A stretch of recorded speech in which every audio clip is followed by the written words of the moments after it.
On a storm-soaked evening in Los Angeles in the early 1980s, inside a dim apartment lit only by a flickering neon sign, Dusty Springfield pressed her forehead against the cold bathroom mirror. The woman the world worshipped for perfection, the voice, the beehive, the glamour, now stood trembling, bruises blooming across her skin like purple confessions she could never speak aloud. Behind the spotlight's glow, something darker had been whispering for years. Panic attacks that crushed her lungs, bottles emptied to silence the shaking, and those violent moments where she struck herself, just to feel something she could control. Friends said she was haunted. Lovers said she was breaking. Dusty said nothing at all. How did a soul so radiant become a prisoner of her own storms? And what secret spiral finally pulled her under? This is the untold truth of Dusty Springfield. Welcome to Hollywood Mysteries. She was still Mary O'Brien in the spring of 1958, a 19-year-old girl standing in the cramped front room of her parents' house in Ealing, trying to imitate every American record she could find. She practiced for 3 hours a day, sometimes repeating the same verse 20 or 30 times, until her brother Tom finally snapped and told her to sing somewhere else. That small domestic annoyance became the unlikely start of a career. Dusty walked out, joined a trio called the Lana Sisters, and performed over 100 shows in less than 2 years, a workload far heavier than most British pop newcomers of the era. But the turning point came in 1960 when she and Tom recorded their first harmony demos. Within 6 months, those tapes turned into the Springfields, a group that scored 5 UK charting singles and even broke into the US Billboard Hot 100, a rare feat for a British act before the British invasion. For Dusty, it was the first taste of global possibility, yet also the moment her fracture began. Because inside that whirlwind ascent was her first sin, agreeing to let Tom manage the creative direction.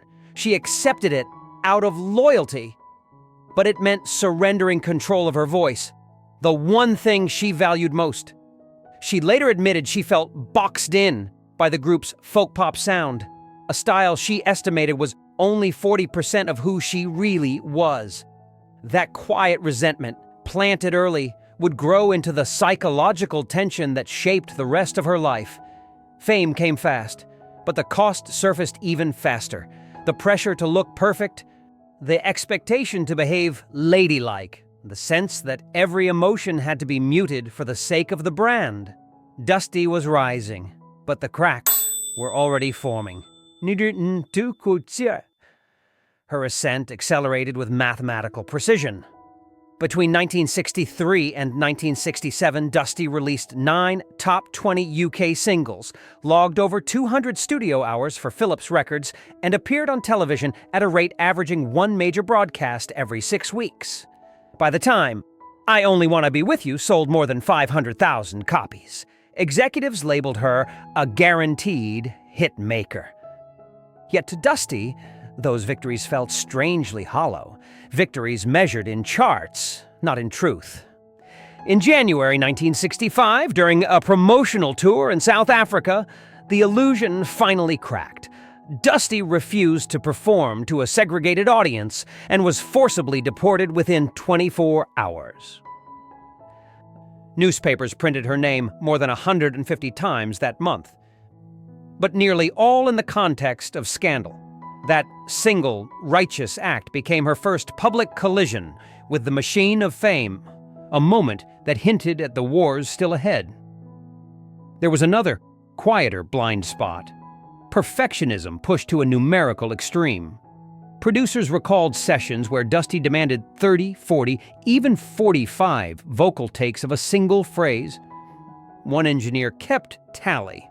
For "You Don't Have to Say You Love Me," Dusty recorded 47 full takes across 3 days before choosing one. She listened to playbacks at volumes measured above 100 decibels, so loud the studio registered it as a pain threshold level. These weren't quirks. They were signs of an inner battle she couldn't articulate. The so-called prophecy moment happened in 1968. During a London interview, a journalist asked why she looked exhausted. Dusty replied, half smiling. Because I'm trying to be two people at once. The one they want and the one I am. That line, printed in a column only 212 words long, would later read like a warning. By year's end, Dusty was fighting insomnia, relying on nightly sedatives, and consuming enough coffee, 6 to 8 cups a day, to keep her nerves wired. Then came the Vetnut La Nat, Dusty, in Memphis. The album took 1 month to record, used 4 different producers, and required Dusty to retrack certain lines as many as 20 times. Ironically, despite its later acclaim, it peaked only at number 99 on the US charts. For Dusty, the failure felt personal, a blow magnified by the pressure she placed on herself.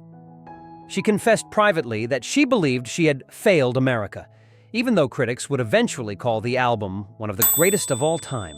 Meanwhile, the emotional cost kept rising. Friends counted 3 separate panic episodes during 1969 alone, moments where Dusty left rehearsals shaking, often disappearing for hours. Studio staff noted that she increasingly arrived late, sometimes by 2 or 3 hours, despite once being known for punctuality down to the minute. Beneath the stacked hairdos and glamorous dresses, a quiet collapse was spreading.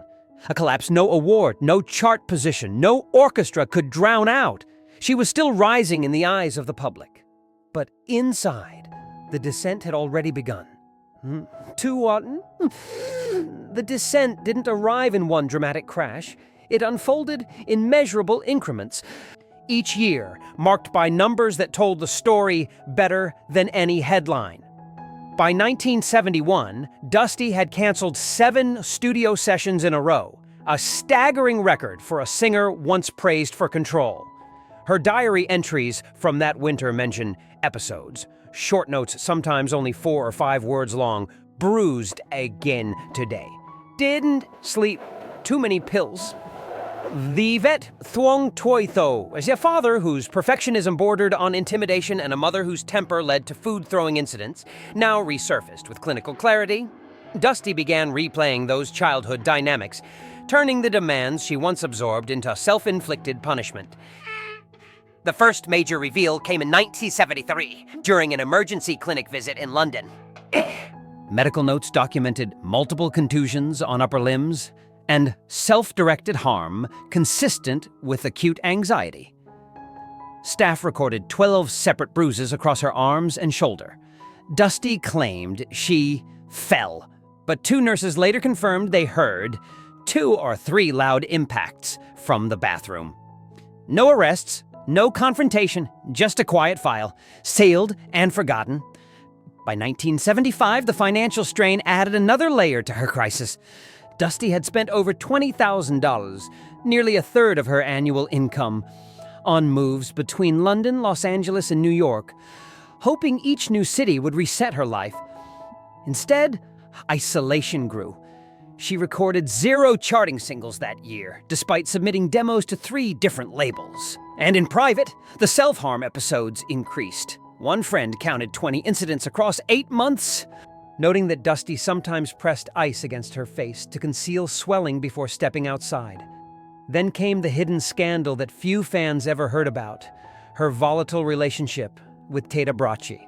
Sometime around 1983, the fight that became infamous among close friends erupted in their Los Angeles apartment. Dusty was hit in the face with a cold saucepan so hard that 2 teeth were loosened. In a moment of rage and humiliation, Dusty retaliated with a pan of her own. Police were not called. The incident cost Dusty over $3,000 in dental repair and left her unable to sing properly for nearly 6 weeks. She told producers she had jaw complications, never revealing the truth. Meanwhile, alcohol consumption rose with terrifying precision. Colleagues estimated she drank half a bottle of vodka before some recording sessions, and up to 3 strong drinks within the first hour of social events. A sound engineer recalled watching her down 2 large glasses of whiskey before attempting a single harmony line, and then re-recording that line 18 times.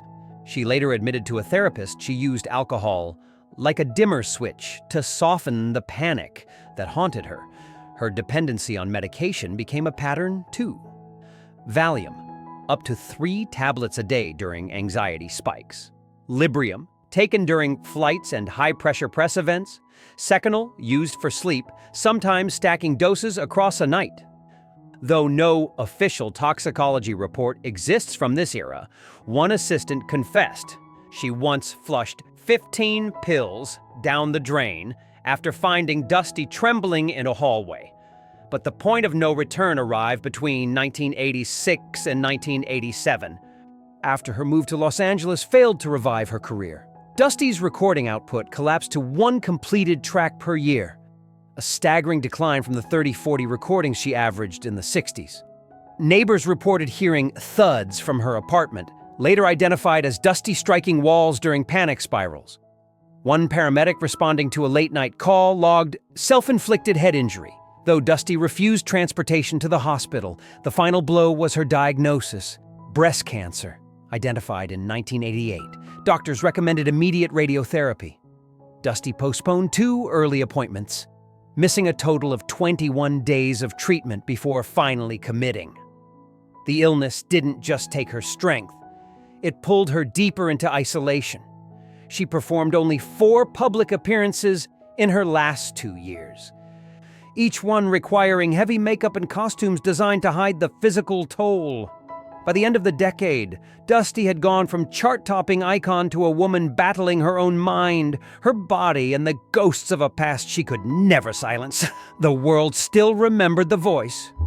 But Dusty Springfield, behind closed doors, was counting bruises, missed sessions, broken relationships, and years slipping away.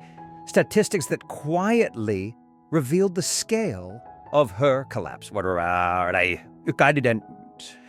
The resurgence arrived quietly, almost statistically improbable. After nearly a decade of drought, Dusty recorded "Nothing Has Been Proved" in 1989, a single that climbed to number 16 on the UK charts, her first significant hit in 18 years. The session took 2 full days and required over 30 vocal takes. But producers insisted her voice still measured the same frequency purity she'd had in the 60s. A year later, she partnered with Pet Shop Boys for "What Have I Done to Deserve This?", a global success that sold more than 1 million copies, pulling her briefly back into the light. But the comeback was painfully short. In 1994, doctors confirmed her breast cancer had returned. Treatment involved 15 radiotherapy sessions and multiple follow-ups. Yet Dusty managed to finish one final album, A Very Fine Love, released just 9 months before her death. Her last public appearance lasted under 4 minutes, filmed in a controlled studio environment to conserve her strength. On 2nd March 1999, Dusty Springfield died at age 59. Fans counted the hits, those close to her counted the battles. And her story leaves one lingering question: was it fame, illness, or the wounds she carried from childhood that truly destroyed her?